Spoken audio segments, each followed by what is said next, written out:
আপনি কি জানেন মিউচুয়াল ফান্ডের পারফরমেন্স বোঝা এখন কিন্তু আরো সহজ এবং আরো ট্রান্সপারেন্ট, কারণ সেবি নতুন নিয়ম করেছে। এএমসি এবং এমসির ওয়েবসাইটে প্রতিদিন প্রত্যেকটা এএমসির আইআর উল্লেখ করতে হবে, যাতে সাধারণ ইনভেস্টরদের জন্য আরো সুবিধা হয়, তারা যাতে মিউচুয়াল ফান্ডে ইনভেস্টমেন্ট করার জন্য সঠিক সিদ্ধান্ত নিতে পারে। কি ভাবছেন, এই ইনফরমেশন রেশিও কি? কেন এই ইনফরমেশন রেশিও আপনার মিউচুয়াল ফান্ড বাছাইয়ের জন্য ভীষণ গুরুত্বপূর্ণ? তাহলে এই ভিডিওটি কিন্তু আপনাকে পুরো দেখতে হবে, কারণ এই ভিডিওতে আজকে আমরা আলোচনা করব কিভাবে মিউচুয়াল ফান্ডের পারফরমেন্স মাপা হয়। এছাড়াও এই ইনফরমেশন রেশিও কি এবং এই ইনফরমেশন রেশিও আমরা কিভাবে ক্যালকুলেট করি। তাহলে আর দেরি না করে এক এক করে এই প্রশ্নগুলোর উত্তর জেনে নিই। তো বন্ধুরা, সমস্ত প্রশ্নের উত্তর দেওয়ার আগেই আমি আপনাদেরকে এই ইনফরমেশন রেশিও বার করার কিন্তু একটা ফর্মুলা দেখাতে চাই। তো ভিডিও শুরুতে প্রথমেই আমরা জেনে নেব ইনফরমেশন রেশিও ক্যালকুলেট করার যে ফর্মুলাটা আছে সেটা। Information ratio equals to portfolio return minus benchmark return divided by standard deviation. তো বন্ধুরা, আমরা এবার একটা ছোট্ট উদাহরণের সাহায্যে বুঝবো যে কিভাবে আমরা মিউচুয়াল ফান্ডের পারফরমেন্সটা ক্যালকুলেট করব। তো ধরুন দুটো ফান্ড এ এবং ফান্ড বি। ফান্ডের portfolio return 12%, benchmark return 10%, standard deviation 1.5%। Same fund B এর পোর্টফোলিও রিটার্ন হচ্ছে 15% এবং বেঞ্চমার্ক রিটার্ন 10% এবং স্ট্যান্ডার্ড ডেভিয়েশন 3%। তো এবার আমি দুটো ফান্ডেরই কিন্তু ইনফরমেশন পেয়ে গেলাম। এবার আমাকে বের করতে হবে ইনফরমেশন রেশিও।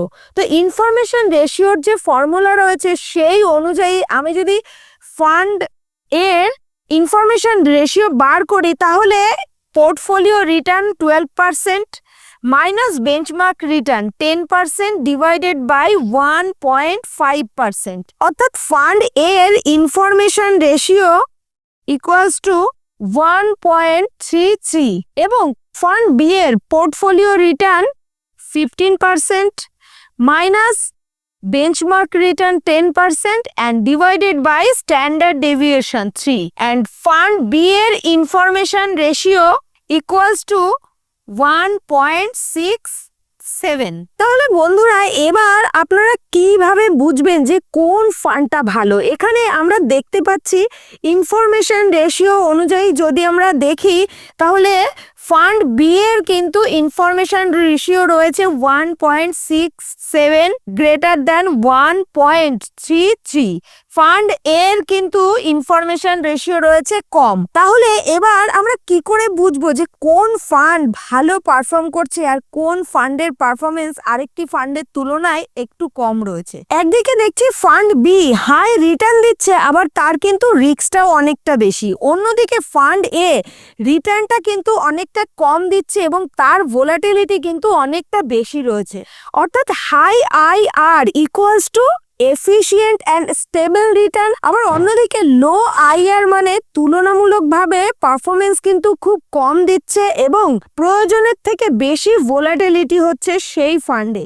তাহলে আমরা যদি দেখি কোনো ফান্ডে খুব ভালো রিটার্ন দিচ্ছে এবং তার সাথে কিন্তু রিস্কটাও সঠিকভাবে ম্যানেজ করছে সেই ফান্ডের ফান্ড ম্যানেজার, আবার অন্যদিকে যদি দেখি কোনো ফান্ডে রিটার্নটা অনেকটা কম আসছে কিন্তু ভোলাটিলিটি অতিরিক্ত পরিমাণে বেশি রয়েছে, তাহলে কিন্তু আমরা বুঝবো যে ফান্ডের রিস্ক এবং রিটার্নের মধ্যে সামঞ্জস্য রয়েছে সেটাই কিন্তু আমাদের জন্য বেটার।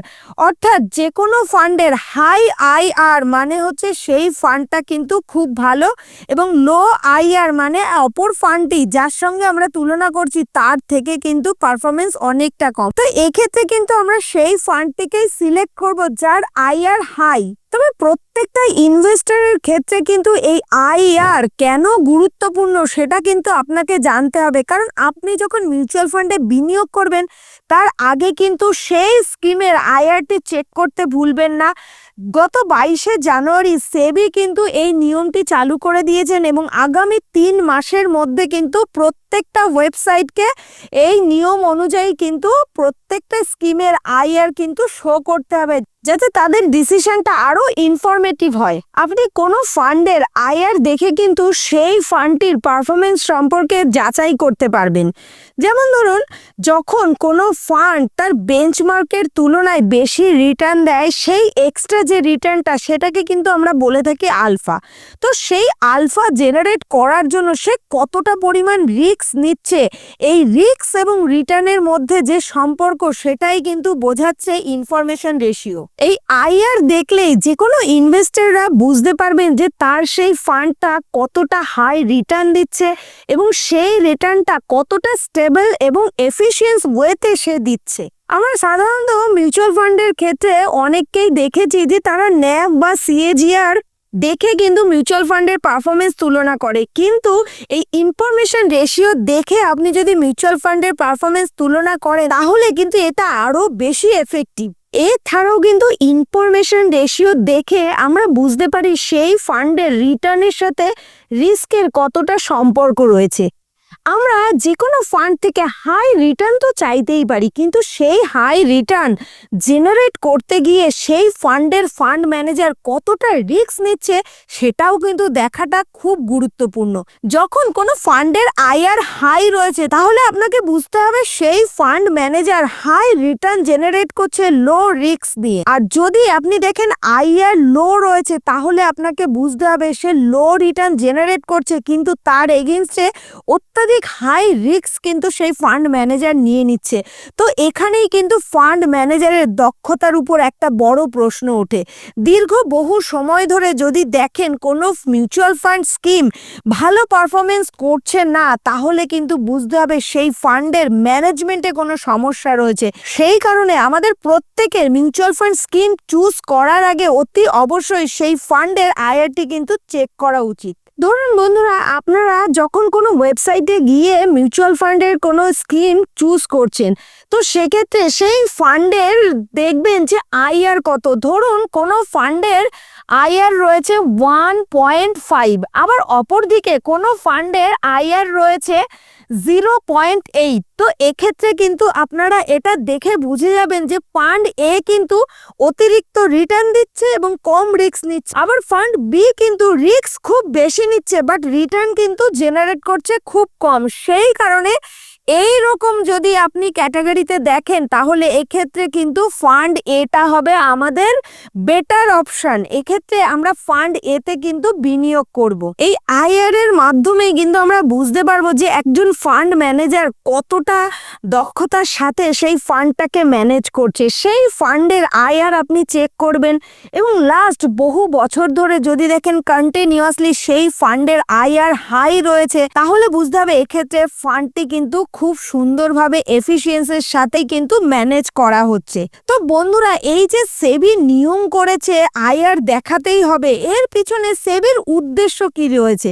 সেবির কিন্তু উদ্দেশ্য সব ক্ষেত্রে একই, প্রত্যেকটা ইনভেস্টরের কিন্তু ইন্টারেস্ট প্রোটেক্ট করা। এটাই কিন্তু সেবির প্রধান উদ্দেশ্য। প্রত্যেকটা ইনভেস্টর যাতে খুব সহজেই তারা মিউচুয়াল ফান্ড চুজ করতে পারেন এবং ইনফরমেটিভ ডিসিশন নিতে পারে যা ভবিষ্যতে আরো বেশি রিটার্ন জেনারেট করতে সাহায্য করবে।